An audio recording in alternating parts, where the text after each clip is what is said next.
Señores, leeré un texto que lo titulo Filosofando, punto suspensivo, tomado de un libro de mi autoría, si es que se puede llamar libro, que siempre lo estoy llenando hasta que me llegue la pelona. Bueno, filosofando. Hay realidades que más que matan, hieren. Entender el drama del ocaso de América Latina es harto doloroso. Saber que estos son pueblos que pareciesen condenados a una visión nihilista judeocristiana implicaría reconocer que aquí nunca cuajará la ciencia y la tecnología. Tampoco esto significa entonces edulcorar la cultura aborigen.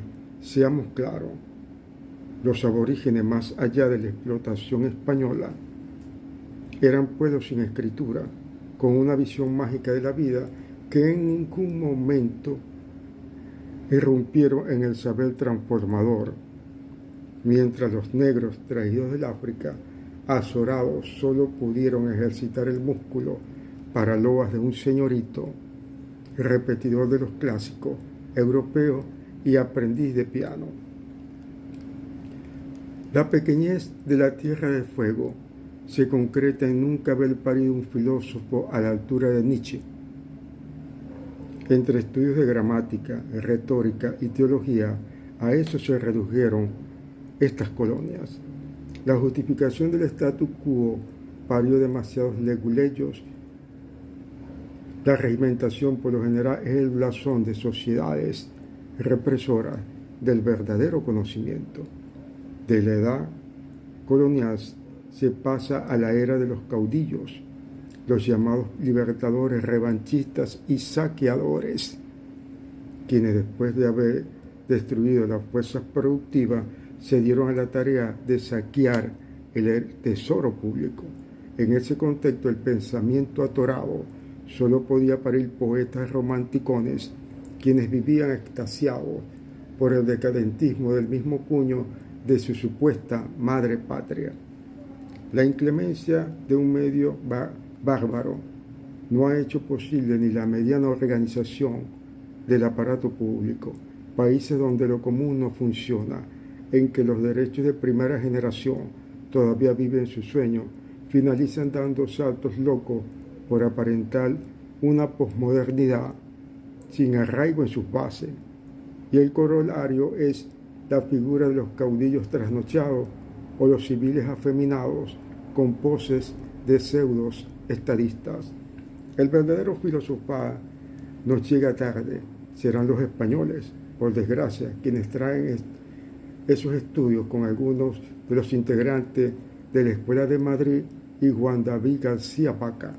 El producto fue unos jóvenes que tergiversaron el objeto de la filosofía por un sociologismo marxista con tinte de romanticismo quijotesco, entre los cuales resalta Ludovico Silva. No se olvide que detrás de un progreso económico están los filósofos. El ejemplo más evidente es Alemania con Eckhart, Marx y Heidelberg, entre muchos otros. Una nación camina hacia su grandeza en la medida que su filosofía, junto con los estudios matemáticos lógicos, se disparan. Pero es tristeza decirlo, en América Latina y en Venezuela solo se tiene escritores anclados en evasiones siderales, enfriando el pensamiento y dándole vuelo a una imaginación de destrucción y regresionismo. Hay realidades que pueden acabar matando. ¿Será que el determinismo geográfico obnubila el pensamiento filosófico? ¿Estamos condenados a un centinelas en Miraflores? ¿Tendría razón en lo más profundo Valenilla Lang con su cesarismo democrático? ¿O acaso debemos, parodiando a Nietzsche, matar el judeocristianismo, grillete enfermizo y de afeminados?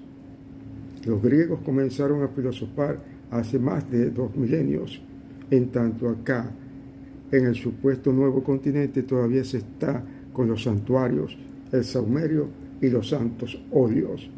La diferencia es abismal. Solo piénsese en la mezcla no tan lejana de la teología de la liberación con marxismo, entre cuyos paladines tuvo el mojigato de Ernesto Cárdenas, hoy perseguido por el totalitarista Daniel Ortega. Volver al pasado, es decir, hacer de teología, filosofía o a la inversa, es la tarea que hicieron los escolásticos cuando cristianizaron la filosofía aristotélica, o bien buscar acercamiento a lo Graudi o Paul de Chardin. No es más que insinceridad en el campo filosófico. La filosofía no se aviene con pretensiones del poder hegemónico. El poder de la filosofía es el conocimiento sabio.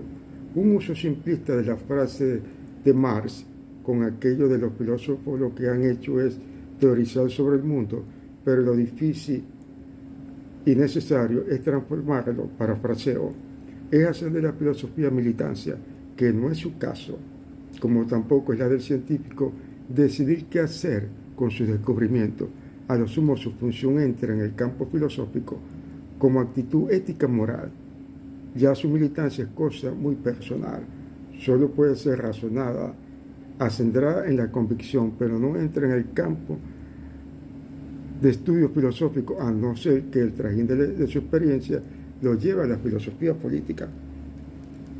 Lo importante, como diría el maestro Ignacio Burr, es tener una filosofía personal, que no es más que vivir, pensar, valorar y decidir sabiamente, entender que no se filósofa en el aire, sino en determinado contexto histórico, manteniendo un pensamiento audaz y afirmando honestamente su independencia espiritual. La filosofía no es prurito de contradicciones, sino autenticidad ante los problemas filosóficos. Una América Latina ultrajada en su pensamiento por extraños y propios debe como premisa comenzar a filosofar para engrasar nuestras sociedades de pasión perenne por la sabiduría. Se sabe que el peso del judeocristianismo pareciese avasallador, mas la empresa debe comenzar, si no seguirá famélica e imitadora. No la filosofía para el recreamiento, cual liceo de Aristóteles, sino para entrar definitivamente en la filosofía de la ciencia, en unas realidades donde la sotana no quiere dejar el mando y los políticos y empresarios marxanos imponen sus leyes e intereses. Muchas gracias.